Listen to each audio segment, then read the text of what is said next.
Hi friends, my name is Mohit Singh और आपका स्वागत है आपके अपने यूट्यूब चैनल गुड़ावन जी के पर। आज हम अंतर्राष्ट्रीय सीमाएं से जुड़ा महत्वपूर्ण टॉपिक कवर करेंगे। ठीक है, तो चलिए वीडियो को स्टार्ट करते हैं। तो प्रत्येक देश, पहले देख लेते हैं वह अंतर्राष्ट्रीय सीमा क्या होती है। ठीक है, तो प्रत्येक देश अपने देश की सीमा की रक्षा करने के लिए एक निश्चित सीमा का निर्धारण करता है। इस सीमा को पार करना देश की सीमा में घुसपैठ माना जाता है। भाई, सबकी देश की सीमा अलग अलग होती है। अगर हम उसको बेवजह ऐसे ही पार करेंगे, भाई सीमा को लांघ कर ही जाएंगे, एक तो हम रास्ते रास्ते से उस किसी देश में जाएं और एक सीमा को लांघ कर जाएं, तो उसको क्या कहते हैं, घुसपैठ ही मानते हैं। ठीक है, जैसे कि भारत और पाकिस्तान का आए दिन युद्ध छिड़ता रहता है, क्योंकि वो सीमा के ऊपर ही छिड़ता रहता है। ठीक है, तो चलिए इससे संबंधित अपन कुछ महत्वपूर्ण क्वेश्चन देख लेते हैं। तो चलिए फर्स्ट क्वेश्चन की ओर चलते हैं। फर्स्ट क्वेश्चन ये है कि भाई मैकमोहन रेखा किन देशों के मध्य स्थित है। जो मैकमोहन रेखा है वो किन देशों के मध्य स्थित है। तो मैकमोहन रेखा अपने चीन, भारत और चीन देश के मध्य स्थित है मैकमोहन रेखा। अगर हम बात करें मैकमोहन रेखा की, तो मैकमोहन रेखा 700 किलोमीटर लंबी। इस रेखा को 1914 में सर मैकमोहन ने भारत चीन विवाद को सुलझाने के लिए किया था। ठीक है, मैकमोहन रेखा किन देशों के मध्य स्थित है, तो भारत और चीन देशों के मध्य स्थित है मैकमोहन रेखा। ठीक है, अगर हम मैकमोहन रेखा की बात करें तो 700 किलोमीटर लंबी इसकी लंबाई है और इस रेखा को 1914 में सर मैकमोहन ने भारत चीन सीमा विवाद को सुलझाने के लिए किया था। चलिए दूसरे क्वेश्चन की ओर बात करते हैं। दूसरा क्वेश्चन ये है कि रेड क्लिफ रेखा किन देशों के मध्य स्थित है। तो रेड क्लिफ जो रेखा है वो भारत और पाकिस्तान देशों के मध्य स्थित है। ठीक है, ये बहुत ही इंपॉर्टेंट क्वेश्चन है, ये बार बार परीक्षा में आता भी रहता है। ठीक है, तो रेड क्लिफ रेखा किन देशों के मध्य स्थित है, तो भारत और पाकिस्तान सही आंसर आ जाएगा। अगर रेड क्लिफ रेखा की बात करें तो यह इसकी सीमा 3310 किलोमीटर लंबी है, ये रेड क्लिफ रेखा। ठीक है, और 15 अगस्त 1947 को सर रेडक्लिफ ने इस सीमा का निर्धारण किया था। 15 अगस्त 1947 को सर रेडक्लिफ ने इस सीमा का निर्धारण किया था। आप वीडियो के लास्ट तक बने रहिएगा। ठीक है, ये क्वेश्चन आपके लिए बहुत ही ज़्यादा इम्पोर्टेंट है। ठीक है, अगर आप वीडियो को स्किप कर देंगे तो आपको कुछ समझ में नहीं आएगा, फिर आप बोलोगे कमेंट में नीचे करोगे भाई कुछ समझ नहीं आया। तो आप लगातार बने रहिए हमारे साथ। चलिए तीसरे क्वेश्चन की बात करते हैं। तीसरा क्वेश्चन है कि हिडनबर्ग रेखा किन देशों के मध्य स्थित है। तो हिडनबर्ग जो रेखा है वो किन देशों के मध्य स्थित है, तो हिडनबर्ग रेखा अपने जर्मनी और पोलैंड देशों के मध्य स्थित है। ठीक है, जर्मनी और पोलैंड देशों के मध्य स्थित है हिडनबर्ग रेखा। ठीक है, हिडनबर्ग रेखा किन देशों के मध्य स्थित है, जर्मनी और पोलैंड। चलिए चौथे क्वेश्चन की ओर बात करते हैं। चौथा क्वेश्चन है कि 38वीं समानांतर रेखा किन देशों के मध्य स्थित है। जो 38वीं समानांतर रेखा है वो किन देशों के मध्य स्थित है।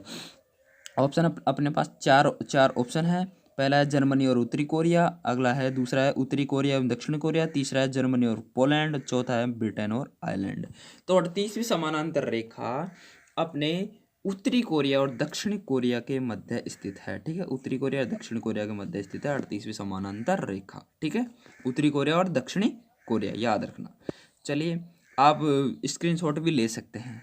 ठीक है, ताकि आप बार बार इसका रिवीजन कर सके। ठीक है, अगर ये वीडियो आपके लिए बहुत ज़्यादा इंपॉर्टेंट है, आप एक बार देखने के बाद आपको समझ नहीं आती तो 2-3 बार इसका रिवीजन करें, बार बार देखें इस वीडियो को, आपको ये पूरा कॉन्सेप्ट क्लियर हो जाएगा और आपको पर्सन हाथ की हाथ याद भी हो जाएंगे। ठीक है, इसी वीडियो में याद हो जाएंगे, आगे आपको पढ़ने की ज़रूरत नहीं है।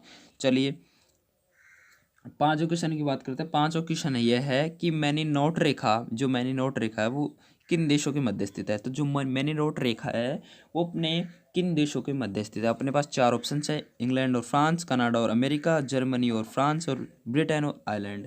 तो हम मैनीनोट रेखा किन देशों के मध्य स्थित है, तो मैनीनोट रेखा जो है वो जर्मनी और फ्रांस देशों के मध्य स्थित है। जर्मनी और फ्रांस देशों के मध्य स्थित है मैनीनोट रेखा। ठीक है, जर्मनी और फ्रांस।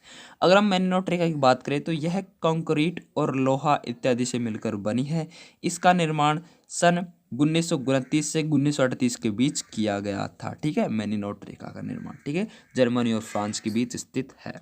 ठीक है, चलिए छठे क्वेश्चन की ओर बात करते हैं। छठा क्वेश्चन यह है कि 49वीं समानांतर रेखा किन देशों के मध्य स्थित है। जो 49वीं समानांतर रेखा है वो किन देशों के मध्य स्थित है। अपने पास चार ऑप्शन है, कनाडा और उत्तरी अमेरिका, जर्मनी और इंग्लैंड, या चीन और रूस, या इनमें से कोई नहीं। तो सही आंसर आ जाएगा 49वीं समानांतर रेखा अपने कनाडा और उत्तरी अमेरिका के बीच स्थित है।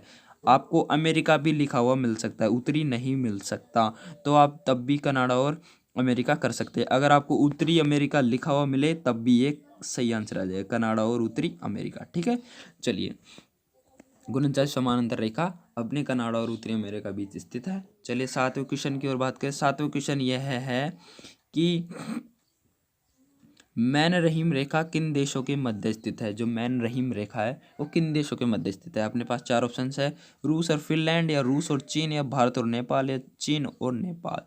तो जो मैन रहीम रेखा है वो रूस और फिनलैंड के बीच स्थित है। ठीक है, रूस और फिनलैंड देश के बीच स्थित है मैन रहीम रेखा। ठीक है, मैन रहीम रेखा किन देशों के मध्य स्थित है, रूस और फिनलैंड। ठीक है, रूस और फिनलैंड। चलिए 8वें क्वेश्चन की बात करते हैं। 8वां क्वेश्चन है कि डुरंड रेखा किन देशों के मध्य स्थित है। जो डुरंड रेखा है वो किन देशों के मध्य स्थित है। तो अपने पास 4 ऑप्शन है, भारत और अफगानिस्तान, चीन और पाकिस्तान, पाकिस्तान और अफगानिस्तान, और अफगानिस्तान और चीन।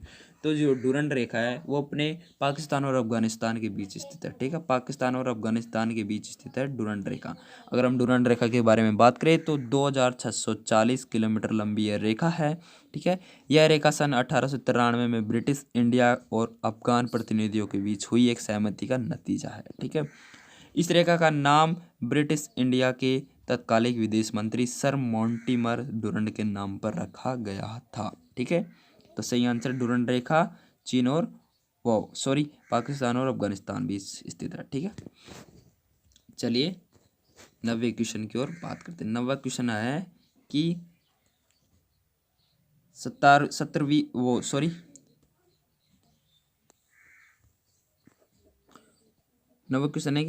17वीं समांतर रेखा किन देशों के बीच स्थित है। 17वीं समांतर रेखा है वो किन देशों के मध्य स्थित है। तो 17वीं समांतर रेखा अपने उत्तरी वियतनाम और दक्षिणी वियतनाम के बीच स्थित है। ठीक है, उत्तरी वियतनाम और दक्षिणी वियतनाम के बीच स्थित है। वियतनाम के एकीकरण के पहले यह देश को 2 भागों में बांटती थी, लेकिन अब ये एग्जिस्ट नहीं करती, यानी कि है ही नहीं, क्योंकि अब ये वियतनाम संयुक्त हो गया है। ये उत्तरी वियतनाम और दक्षिणी वियतनाम क्या हो गया है, संयुक्त हो गया है। ठीक है, अब ये एग्जिस्ट नहीं करती। ठीक है, इसका सही आंसर आ जाएगा उत्तरी वियतनाम दक्षिणी वियतनाम। पहले थी ये, अगर पूछ ले भाई 17वीं समांतर रेखा किन देशों के बीच थी, तो उत्तरी वियतनाम और दक्षिणी वियतनाम से आ जाएगा, लेकिन अब ये नहीं है। क्यों नहीं है, क्योंकि अब वियतनाम संयुक्त हो चुका है। उत्तरी वियतनाम और दक्षिणी वियतनाम दोनों क्या हो चुके हैं, एक हो चुके हैं। ठीक है, इसलिए एग्जिस्ट नहीं करती। ठीक है, चलिए 10वें क्वेश्चन की बात करते हैं। 10वां क्वेश्चन है कि 24वीं समानांतर रेखा किन देशों के मध्य स्थित है। तो जो 24वीं समानांतर रेखा है वो किन देशों के मध्य स्थित है। तो 24वीं समानांतर रेखा अपने पास 4 ऑप्शन है, भारत और नेपाल, पाकिस्तान और अफगानिस्तान, भारत और पाकिस्तान, नेपाल और चीन। तो 24वीं समानांतर रेखा अपने भारत और पाकिस्तान के बीच स्थित है। आप कहोगे भाई भारत और पाकिस्तान के बीच तो रेड क्लिफ रेखा है, लेकिन थोड़ा सुनिए। ठीक है, तो 24वीं समांतर रेखा अपने भारत और पाकिस्तान के बीच स्थित है।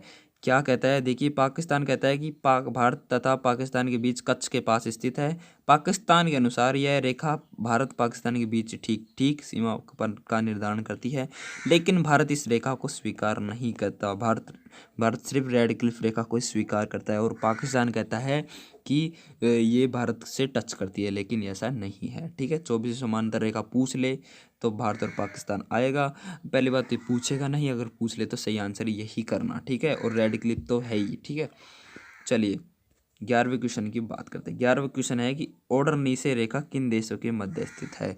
जो ऑर्डर नीचे रेखा है वो किन देशों के मध्य स्थित है।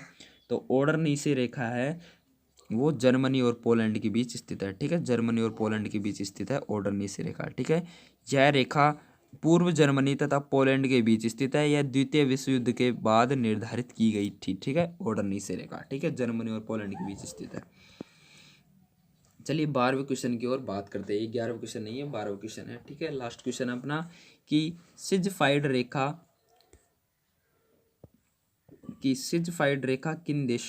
किन देशों के मध्य स्थित है। जो सिजफाइड रेखा है वो किन देशों के मध्य स्थित है। कनाडा और अमेरिका, नेपाल और भूटान, जर्मनी और फ्रांस, और जर्मनी और पोलैंड। तो अपना जो सिजफ्राइड रेखा है वो जर्मनी और फ्रांस के बीच स्थित है, ठीक है। जर्मनी और फ्रांस रेखा सही आंसर आ जाएगा, ठीक है। जर्मनी और फ्रांस दोनों देशों के बीच स्थित है अपने सिजफ्राइड रेखा, ठीक है।